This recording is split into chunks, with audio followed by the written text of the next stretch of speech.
too important. You are too precious. You are too wired. You are too loaded with potentials, with giftings, with abilities, with possibilities for you to just allow your life to coast through, the changing and shifting times and fortunes and seasons of life. You can't do that. You can take command of your life. You can bring your life into focus. You can organize your life. You can discipline your life. You can structure your life. And the earlier you do that, especially now that the year is coming to an end, the better it is for you. Now, let me remind you of some of the elements of those, some of the things you see, in the lives of people who live their life by default. Number one, they have no plan for anything. They have no plan for anything. You ask them, when are you going to get married? There is no plan.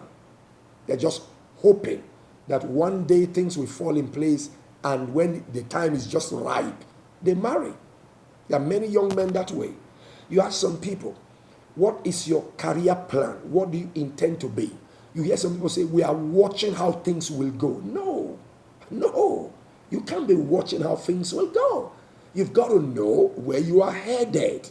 Listen, nobody's going to join you. Nobody's going to support you. Nobody's going to facilitate your journey when your journey is not defined. You say, how do you know people who are living by default? They are people who accept whatever life throws at them. And sometimes they hide under the Christianese of godliness with contentment is great gain. That devil is a liar. What are you content about? By operating with the drops and the dregs and the crumbs of life? No. You can't accept everything that life throws at you. You probably would have heard that life does not give you what you deserve, but what you demand. You've got to place a demand. You've got to insist. Life is programmed to shortchange you.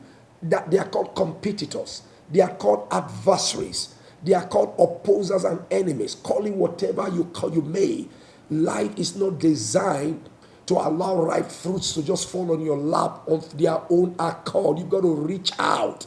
You've got to press. You've got to stretch in order to make it happen. I need you to look around you and tell me one high achieving person you know in soccer, or any field of sports, in ministry, in business, in politics. One example that you know succeeded accidentally by happenstance and was able to sustain that success for a long. Absolutely none. There is just no one.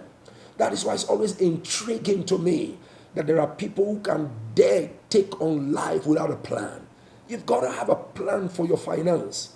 Yes, you see, it doesn't matter how much you earn. It doesn't matter how much income comes to you. If you don't have a plan, you will never meet up. There are people who are meeting up on the same level of income as you are right now. Yes, it may not be palatable or funny or comfortable, but they have a plan. A plan to not only judiciously use what is available right now, but a plan on how to grow the opportunities that avail them even within the limits of their current scarce resources, but much more on how to increase their income by controlling their expenses or their outlays in order that they can be able to guarantee themselves a better, befitting future. So you've got to have a design. You've got to have a plan for your finances. How do I intend to save? How do I build in capital? One of my many mentors said to me, he said, son, always have more money, more resources than you ever need per time.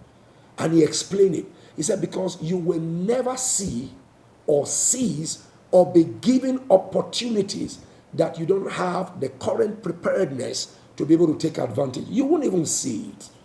Even when you see it, you can only be lamenting and gnashing your teeth and wishing and hoping. So listen, life will offer you, life will give you opportunities that you are already prepared for. I've often said, and may I repeat, it is too late to start preparing for an opportunity that has arrived. It's too late. You prepare in advance. So you've got to have a financial plan. You've got to have a marital plan. If you're a young person, listen, set the date for your marriage. Set the date. Set the date. Things work together. Things aggregate. Things fall in place. When you have a plan, you see, plans have many things. They have a long list of what plans can do for you. I'll talk about a couple of them in a moment. Got a plan for yourself. Have a plan for your marital life. Even within marriage, have a plan. What kind of life do you want to live with your spouse? Conflict?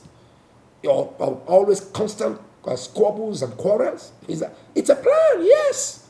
It's a plan. Listen, when you don't have a definite plan, anything else looks like it's okay and acceptable.